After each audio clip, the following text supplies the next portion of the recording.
ओम शांति। ओम शांति। आज हम जिस मुरली पर चर्चा कर रहे हैं वो है 27 मई 1975 की मधुबन प्रातः मुरली। शीर्षक है ओम शांति बाप दादा। जी। और इसका सार बहुत सुंदर है। मीठे बच्चे, तुम्हारा मुख अभी स्वर्ग की तरफ है। तुम नरक से किनारा कर स्वर्ग की तरफ जा रहे हो, इसलिए बुद्धि का योग नरक से निकाल दो। बिल्कुल, मतलब ध्यान अब पुरानी दुनिया से हटाना है। हाँ, और इसी से जुड़ा एक बहुत महत्वपूर्ण सवाल भी मुरली में है। हाँ, वो क्या है? पूछा है कि सबसे ऊंची और सूक्ष्म मंजिल कौन सी है, उसे पार कौन कर सकते हैं। अच्छा, ऊंची और सूक्ष्म मंजिल। तो इसका जवाब क्या दिया है बाबा ने? जवाब ये है कि देखो, हम स्वर्ग की तरफ जा तो रहे हैं, पर माया है ना, वो बार बार खींचती है नरक की तरफ। हाँ, वो तूफान लाती है। जी बिल्कुल। तो उन तूफानों को हिम्मत से पार करना, वही सबसे ऊंची और सूक्ष्म मंजिल है। अच्छा, तो माया से लड़ना ही मंजिल है। हाँ जी। और इसे पार करने के लिए नष्टो मोहा बनना, मतलब किसी में मोह नहीं। और निश्चय पक्का चाहिए, हिम्मत चाहिए। और ये भी कहा है कि विकारी दुनिया में रहते हुए निर्विकारी हंस बनना, ये मेहनत का काम है। सही बात है, कमल पुष्प समान रहना। इसी पर मुरली का गीत भी है। हाँ, कौन सा? निर्बल से लड़ाई बलवान की। अच्छा, ओम शांति। तो अब मुरली के जो मुख्य पॉइंट्स हैं उन पर बात करते हैं। जी, पहला पेज कहता है कि बुद्धि का योग, मतलब हमारा ध्यान हमेशा स्वर्ग की तरफ, शांति धाम की तरफ हो, नरक की तरफ नहीं। बिल्कुल नहीं। और देखो, तूफान भी उन्हीं को महसूस होते हैं जिनका योग बाप से और स्वर्ग से जुड़ा है। हाँ, ये बात तो है, जिनका योग ही नहीं उनसे क्या पता चलेगा। और यहाँ हंस और बगुले का उदाहरण है। पवित्र आत्माएं जो हंस हैं वही स्वर्ग जाएंगी। और अपवित्र मतलब बगुले, वो नहीं। वो नहीं। और घर गृहस्थी में रहते हुए भी बुद्धि को स्वर्ग से जोड़े रखना, हाँ, ये मुश्किल जरूर लगता है, पर करना तो है। हाँ, करना तो है। ये भी बताया है कि बाबा के दरबार में, मतलब इस ज्ञान मार्ग में, पवित्रता बहुत जरूरी है। थोड़ी भी अशुद्धि नहीं चलेगी। जी बिल्कुल, खासकर काम विकार के लिए कहा है। उसे तो महाशत्रु माना है जिससे नफरत आनी चाहिए। मंजिल ऊंची है तो तैयारी भी वैसी ही चाहिए।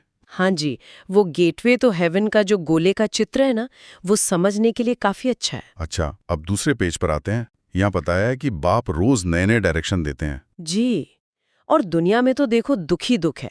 कोई बीमारी से दुखी, कोई मोह में। हाँ, बच्चे में मोह होता है, वो चला जाए तो माँ बाप परेशान हो जाते हैं।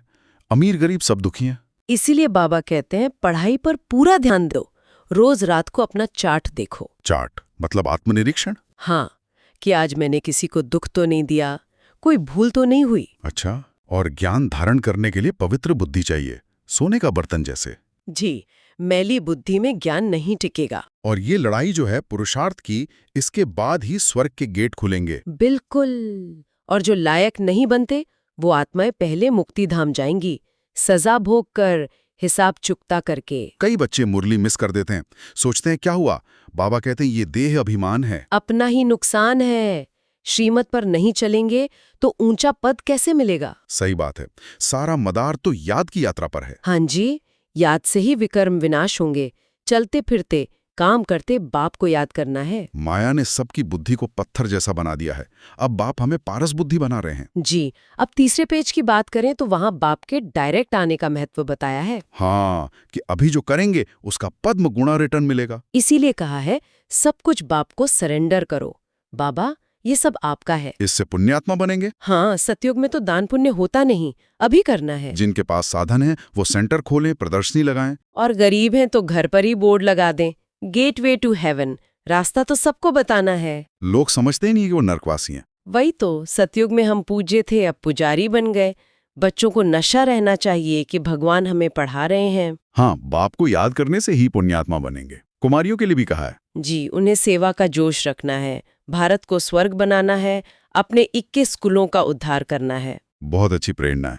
अच्छा, अब बाप दादा का याद प्यार सुन लेते हैं। जी, मीठे मीठे सीखिल दे बच्चों प्रति मात पिता बाप दादा का याद प्यार और गुड मॉर्निंग। रूहानी बाप की रूहानी बच्चों को नमस्ते। और हम रूहानी बच्चों के रूहानी बाप दादा को याद प्यार, गुड मॉर्निंग और नमस्ते। जी नमस्ते। अब आज की मुरली से धारणा के लिए मुख्य सार क्या है? 2 मुख्य बातें हैं। पहली कि ये पुरानी दुनिया का अंत है, बाप डायरेक्ट आए हैं तो पूरा सरेंडर होना है। बाबा सब आपका है कहने से पुण्यात्मा बनेंगे। और दूसरा? दूसरा, मुरली कभी मिस नहीं करनी। लापरवाही नहीं करनी, ये देहाभिमान है, इसमें अपना ही नुकसान है, मुरली जरूर पढ़नी या सुननी है। बिल्कुल। और आज का वरदान भी बहुत अच्छा है। हाँ, क्या है? वरदान है, स्वयं को मोल्ड कर रियल गोल्ड बन, हर कार्य में सफल होने वाले स्वपरिवर्तक भाव। अच्छा, स्वयं को मोल्ड करना मतलब हर हाल में खुद को बदलना ढालना, दूसरों का इंतजार नहीं करना कि वो बदलें। हाँ, पहले मैं बदलूं, जी, वही रियल गोल्ड है, वही सफल होता है। बहुत सुंदर।